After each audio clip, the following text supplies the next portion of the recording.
Welcome to the Obvious Podcast. This is episode number 103. By the way, that feels so weird saying 3 digits now. Right. I was so used to saying 2 for such a long time. I'm Sonny Macon, COO at ABC Florida East Coast. I'm Peter Dyga, President and CEO at ABC Florida East Coast. You are listening or watching the Obvious Podcast, where all opinions expressed are our own unless we say otherwise. Make sure you're subscribed to the Obvious Podcast wherever you listen. And don't forget to subscribe to our YouTube channel so that you never miss a new episode. You can also connect with us on Instagram, X, Truth Social, and TikTok, where we share clips, updates, and more. All of our links are waiting for you in the show notes. And if you have feedback or an idea for a future episode, send us a note anytime at theobvious@abceastflorida.com. Happy Friday, Sonny. Happy Friday. What are we talking about today? So today, I wanted to talk to you about something that happened a few weeks ago. And what I found really interesting in that was like the whole idea of how nobody ever questions authority, right? Like this whole idea of if it's coming from... It's becoming rarer and rarer. It's becoming rarer and rarer, right? And especially, and sort of obviously the worst sort of contender in all of this is the media. And unfortunately, the people who really in our society were kind of given that responsibility or role don't do it at all anymore. Yeah. I mean, crazy. They do it, but they do it based on like the shade of what the authority is wearing, right? So if the authority is wearing red, right? Well, if it's, I mean, if it's kind of like the mainstream or the predominant whatever, is it really the authority? Well, I mean, that's kind of, right? That's a good point. So that's a very good point. So there was this great video. It was a CNN video, and that's something you usually don't hear me say in the same sentence. It was a great encounter. It was a great exchange. Between, talking about. Yeah. And this was a couple of weeks ago, or a few weeks ago, and this was between Democrat Bobby Kennedy, right? HHS Secretary. HHS Secretary. Yep. And it's so funny how people That's forget an inconvenient truth, though. right? That he's a Democrat. That a lot of the people, his whole life. I mean, quite a few people, more than I can recall in my lifetime in this administration, this cabinet, Right.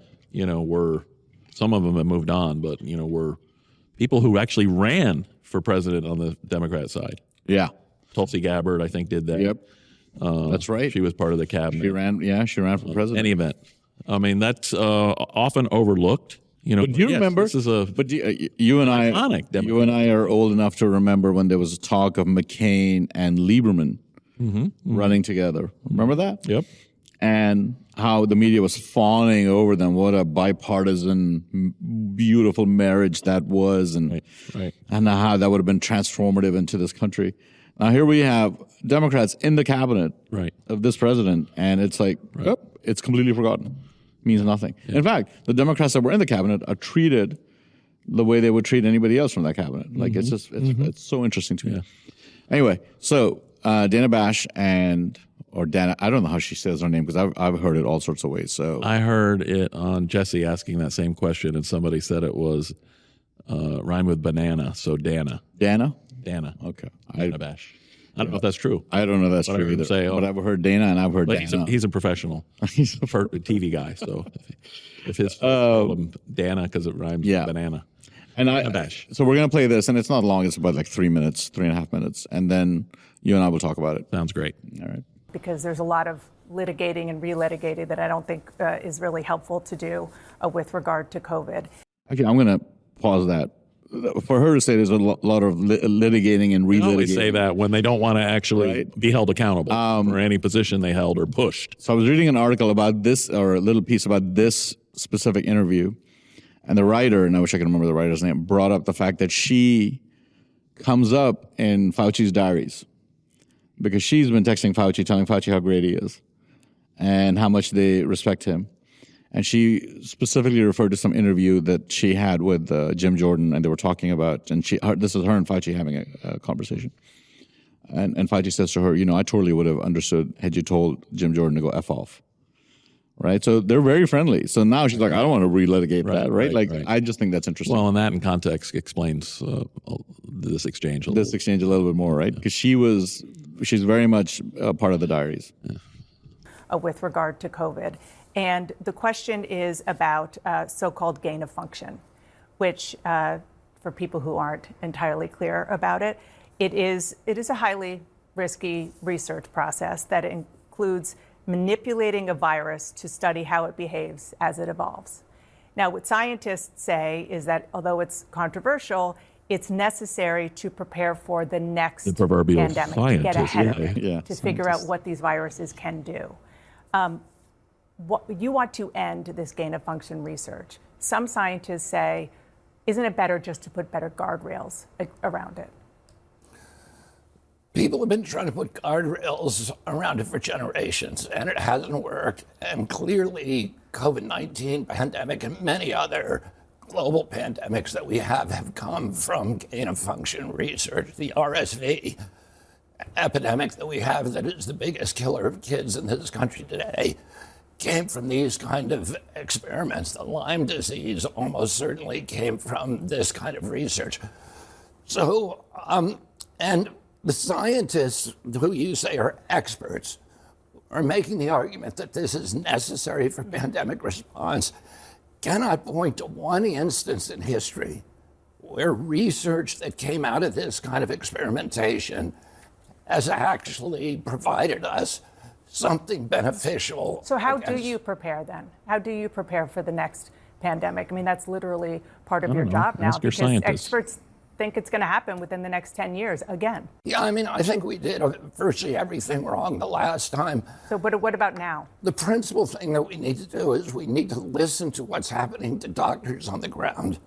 There are 15 million frontline physicians around the world. They're mainly now connected through the internet. We can tell on the front lines what's working and what's not. If we had listened to those doctors during the COVID pandemic, we would have saved potentially millions of lives. There were therapeutics out there that were working. There were doctors that were having no deaths from COVID and treating, in some cases, thousands of patients. And we weren't listening to them. Instead, we were doing the opposite. We were shutting them down. And then, Dana, the other thing that I would say is that we need to protect our constitutional rights. I didn't actually. I'm glad we're playing this because I didn't actually hear this early. I assume this is earlier because it gets a little more heated. gets a little heated, yeah. Which is the part I thought, and we will play. But I didn't hear this earlier part, Yeah, which I thought this would which be is the whole actually a thing. very. I find it fascinating, the conversation. It's like reliving this. Yeah. We lived through it And not that long ago, not that long ago. right? But they want to pretend that And those people he's talking about were ridiculed. yeah. We're shut out. We're We're fired. Media. Yep. We're banned. Yeah. Wow. And there was one I remember two actually. I remember specifically from one was from Stanford, a guy named Jay Bhattacharya. He lost his Twitter account.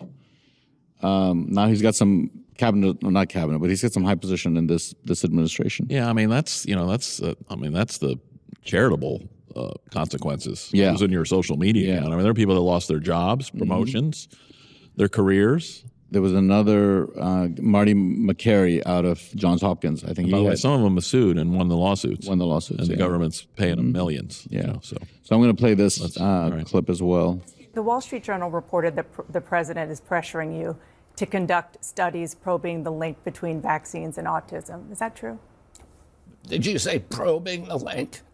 I'm just quoting the Wall Street Journal. That the president wants you to That's a yes or no. go further Did you to say probe probing the link? between autism and vaccines. He certainly does. Okay.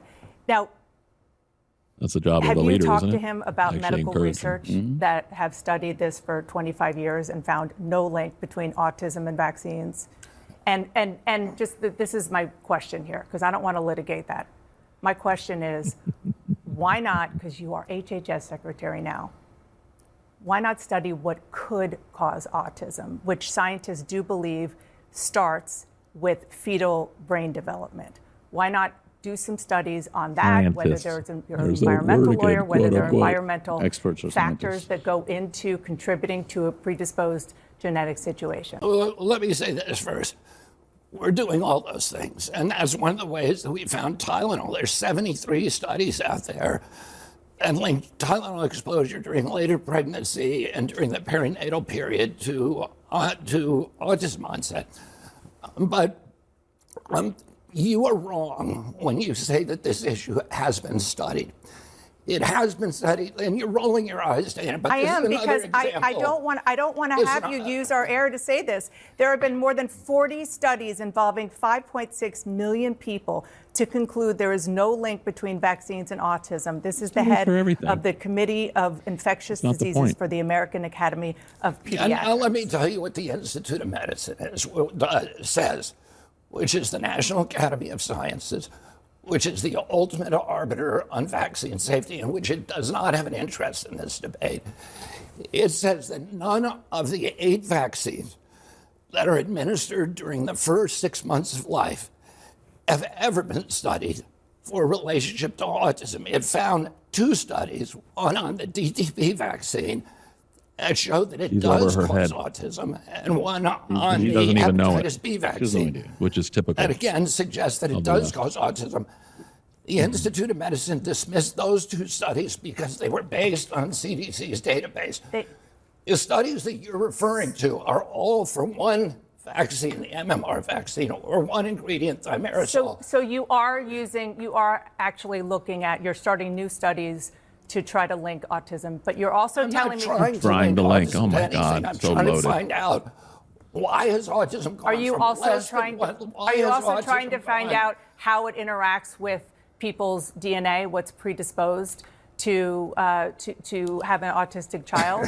Are you doing both? Yeah, but Dana, you probably don't understand this because you're not a scientist, but genes you're not don't either. cause genes don't cause epidemics. I understand genes. They can provide a Epidemics. vulnerability, A but you gene need provides an environmental exposure. That's what I'm asking. Are you studying the environmental We're looking exposure? at all the different environmental exposures, but your statement, you have been fooled.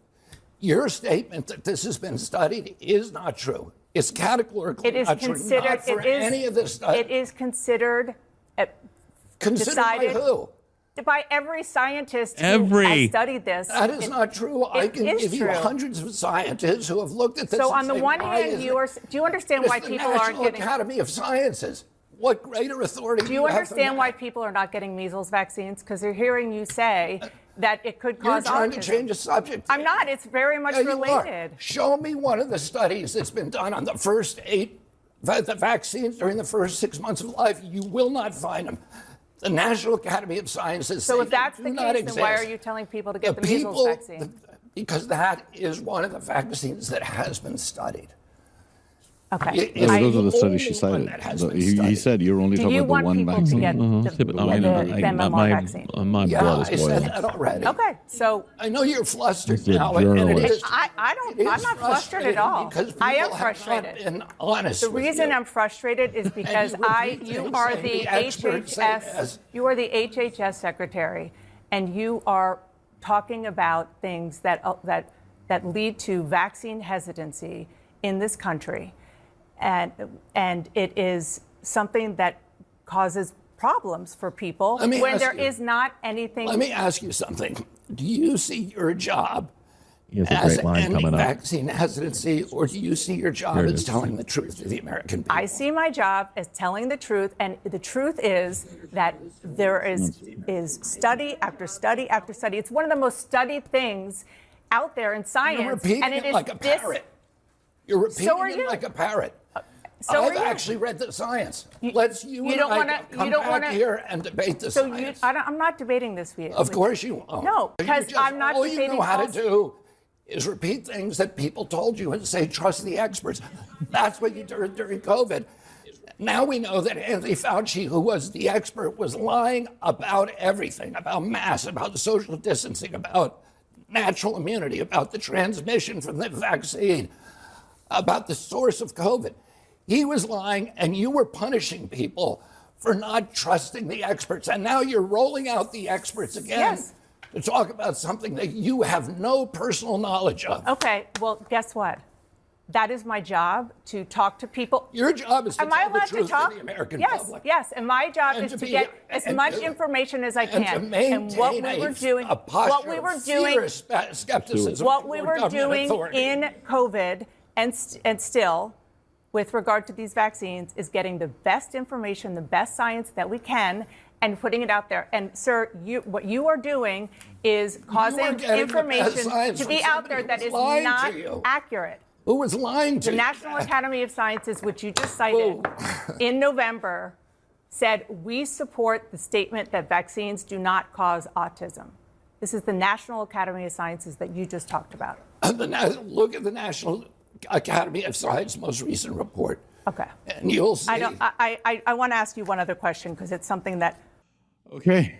Bet a lot of people saw that. Yeah, a lot of people saw that. I didn't see the full extent of the clip. I really enjoyed the earlier part. So, Yeah. but, in what larger context, Sonny, do we want? I mean, I wanted to talk my about blood is boiling, by the way, and it's just confirmation of what we've experienced. that clip. I really wanted to share that clip with our audience, and I wanted us to talk about it for two reasons. I really wanted us to talk about how, and I obviously don't want to get into the whole COVID thing or vaccine, because we'd be over our heads. Yeah, and. But I do want to make this point, like this, because there's statistical data that people are getting more measles, people are getting more diseases that have been eradicated. Now, the media's position is that it's because of him, because of Bobby Kennedy. Yeah. And I'm sitting here thinking, nobody knows who. Which, of course, that's his position, because it's a gotcha on the Trump and on Trump. But what nobody wants to talk about, and I've done no research on this, I have no data on this. This is just a thought I had yesterday. By the way, I wonder what 10 or 20 million people coming into the country did to disease and measles and right. You're bringing in all these people that are no longer. You have no record on them. They're just coming. Yeah, but scientists say, Sonny. Scientists say. So, by the way, which I'm more interested in talking about, and again, I agree, we're not going to be here because I'm not prepared to talk about the science of this. I do tend to trust more somebody who his whole life has kind of come from the other side of the aisle that has nothing to gain. Right. And who's, I do trust someone like that who's saying, let's question a few things. I mean, this is two Democrats. This is two Democrats going against each other. Then I tend to trust the person on the journalist side who never questions something that's not part of the official narrative. Yeah, the official narrative. Mm-hmm. Never.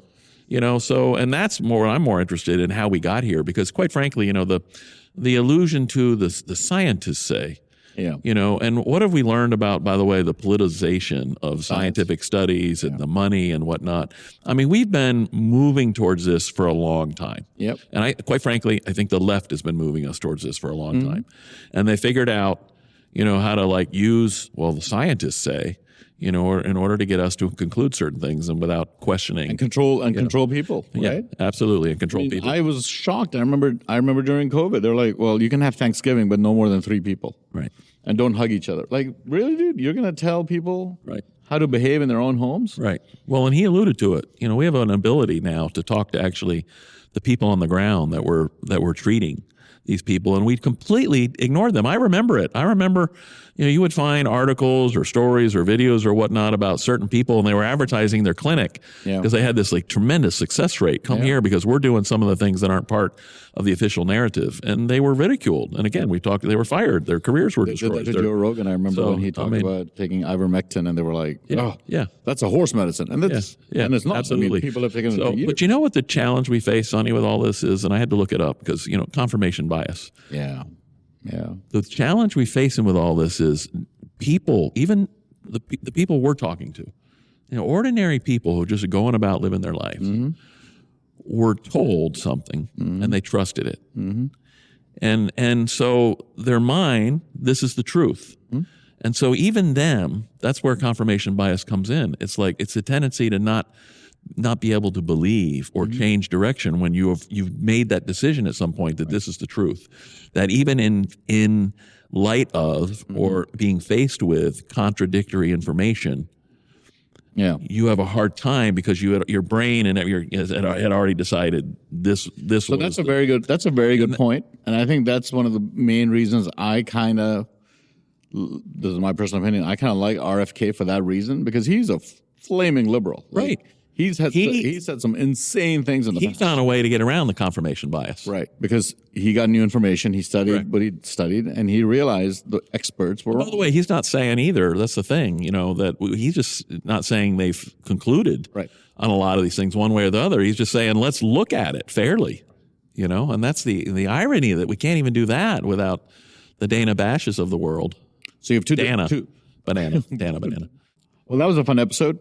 make We didn't sure quite wrap it up, did I we, know, Sonny? but they're going to join us next week. So make sure you subscribe to our feed so you don't miss a single episode. And obviously, part 2 next week. Thank you for listening and honoring us with your time. We look forward to seeing you next Friday. And for comments, send us an email at theobvious@abceastflorida.com. Until next week in part 2, ciao. Take care.